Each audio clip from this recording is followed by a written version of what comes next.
Hey, hope everyone is well. Today I wanted to make a video on the astral shell and the astral temple.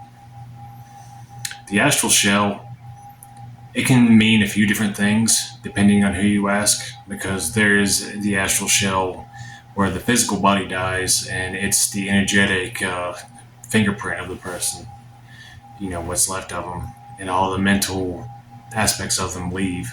It's basically just like an imprint of who they were.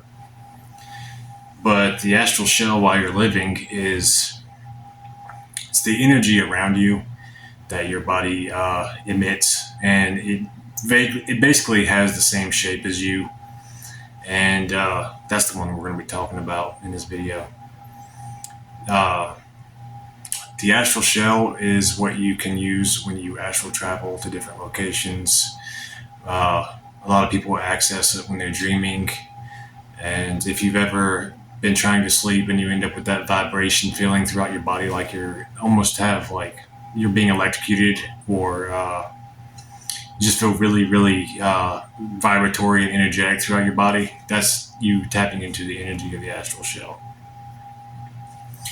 Different ways that you can use the astral shell are like basic glamour of appearances and shape shifting, which you raise up the energy however you decide to do that. Everybody's different. Some people just imagine energy rising from the base of the spine up through the body to the crown of the head, and they circulate it. That's based on Kundalini and the chakras and stuff. But whatever gets you amped up, that can activate your astral shell. And then think about what you want other people to perceive about you. Say, for example, you want people to just be drawn to you and they don't know why. What you can do is you can imagine yourself glowing like a really, really bright and vibrant light. White and gold is a really good colors to visualize yourself glowing as. Also, I've noticed if you play around with different colors have certain effects on how other people perceive you. Uh, One time I did that. I imagined myself glowing green, like a very vibrant green, and it seemed to attract a lot of women in the area that I was at, and they all seemed like they kept staring at me. So if you're trying to attract somebody, green would be a really good color to use. If you surround yourself with blue energy, that can give people a more chill feeling about you and more relaxed vibe. Red would be a more intense vibe, like you're dominating somebody with your thoughts and with your energy and your presence. If you want to be the center of attention in a room, you can visualize yourself glowing a bright, bright red, like you're a piece of iron that's been stuck in a fire for a long time and you're just glowing red with power. Uh, Black energy is really good for uh, astral vampirism, sucking in the energy like a black hole, and so on. Uh, One way you can access your astral form, your astral shell, is go into a meditative state, focus on your breathing, and then close your eyes. And then just imagine how you look, how your body looks, and focus on that. And then if you keep doing that, after a few minutes, you'll start feeling that energy flowing through your body. If you have problems with feeling your astral form, what you can do is say, take your hand and go like that a few times. And after you do that a few times, just imagine yourself still doing it. Still, still feel your fingers moving up your hand, and that'll cause your hand to tingle and vibrate with energy. That's called body visualization, and that can teach you how to direct energy throughout your body to different points. But that's a cool little way of having access and starting to feel the astral energies. Uh, but yeah, play around with different visualizations before you go out and meet people if you want to practice glamour.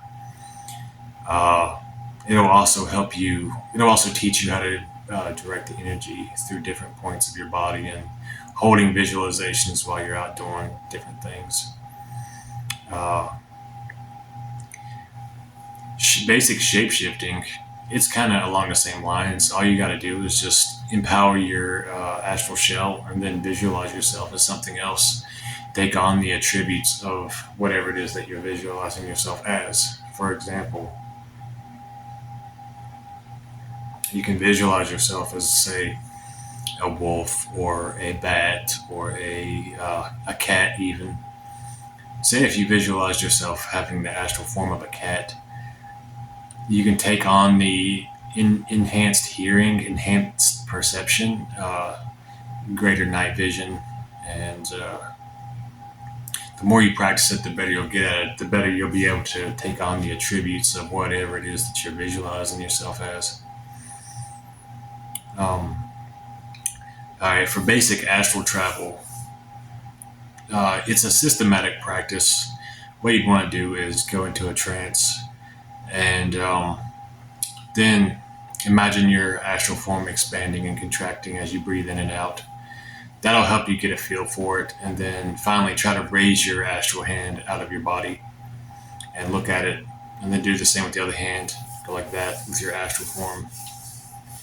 And then what I like to do is imagine myself leaving my body and being in a separate room.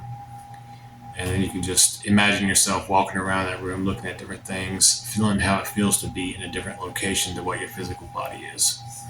If you keep practicing that, you'll get good at it and you'll be able to mentally project pretty well.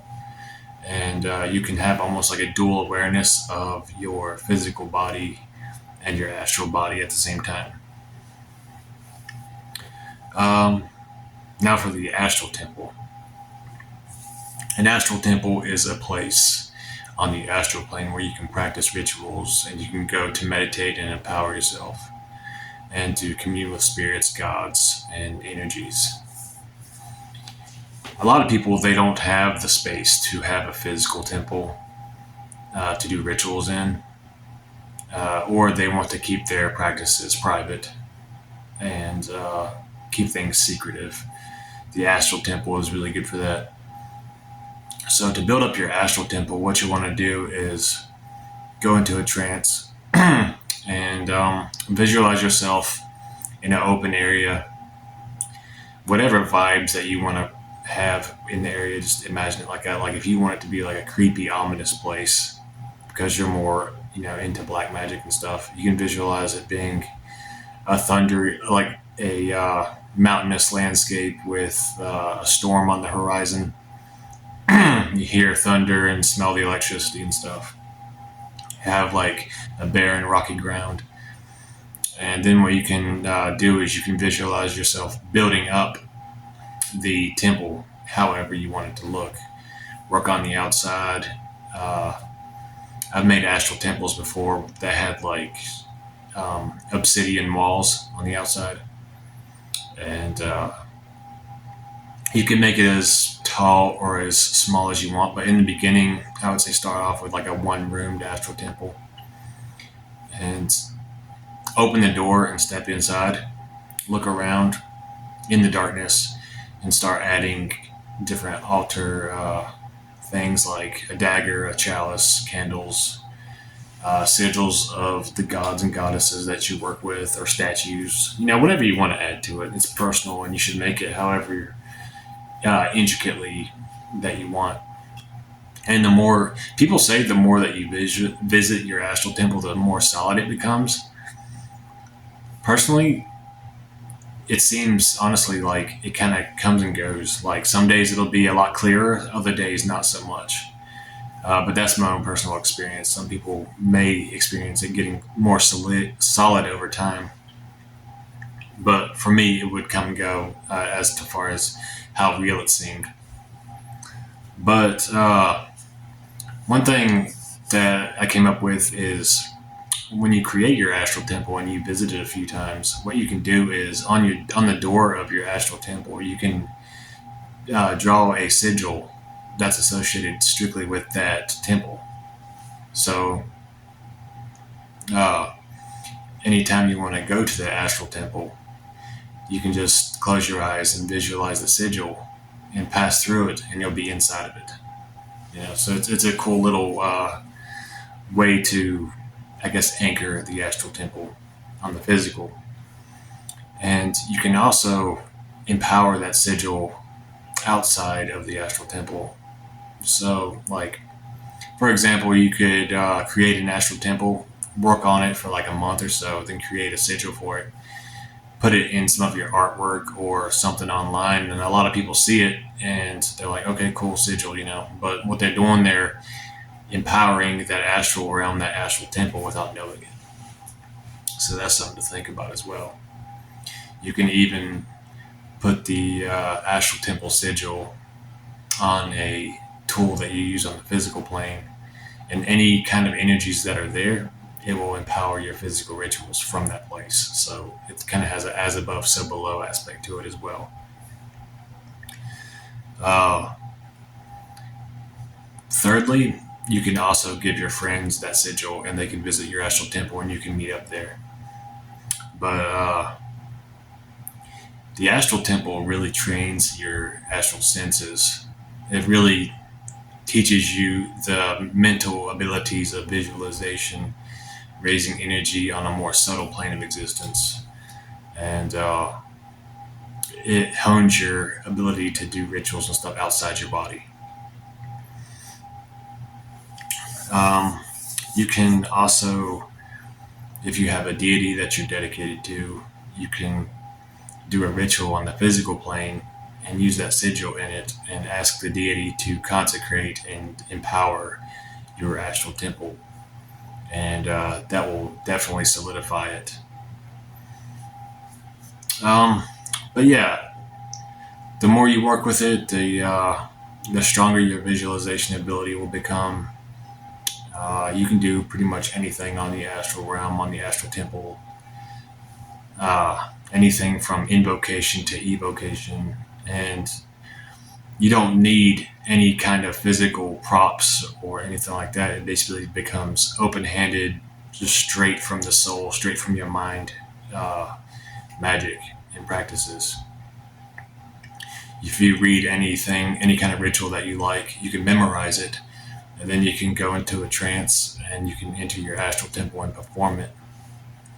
And that way, you're one step closer to manifesting whatever it is that you were doing the ritual for. And since it's on the astral plane, it's one step closer to the physical. And it should happen, whatever the goal of the ritual is, it should manifest quicker than if you did it on the physical plane. That's kind of a hit and miss thing I've noticed, but most of the time, if you're focused and you don't get distracted while you're doing it, it does manifest quicker if you do the ritual on the astral plane.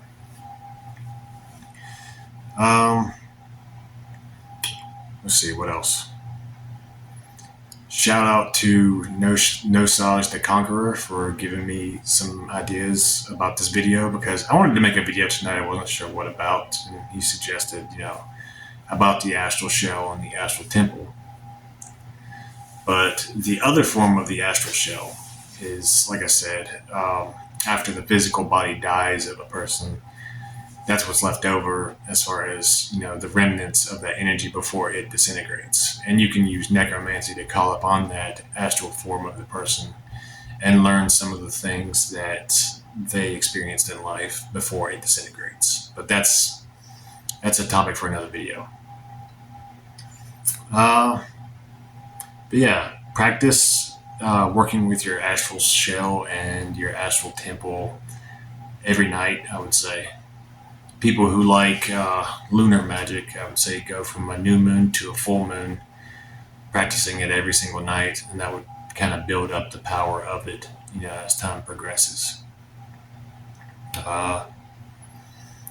You can also make it as elaborate or as simple as you want, getting into the trance. Some people have a certain power spot they go to. Other people just lay on their bed or couch or whatever. And you can sit up, you can lay down, and you can even come up with mudras or hand positions that you can associate with your actual temples. So say like, I don't know, going like that, you could hold that with both hands, and every time you do that, you focus on your astral temple. Eventually, the link would be made to your subconscious, and you could just make those hand signs, and you could be right at your astral temple, sort of like a sigil. But yeah, I hope this gives y'all a few tips on how to use the astral shell and the astral temple.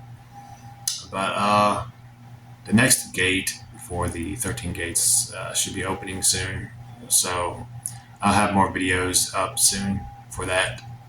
But yeah, over 300 subscribers now, which I'm really thankful for. I appreciate all of you. If you have any suggestions for videos or anything you would like me to cover, comment. Yeah, it will.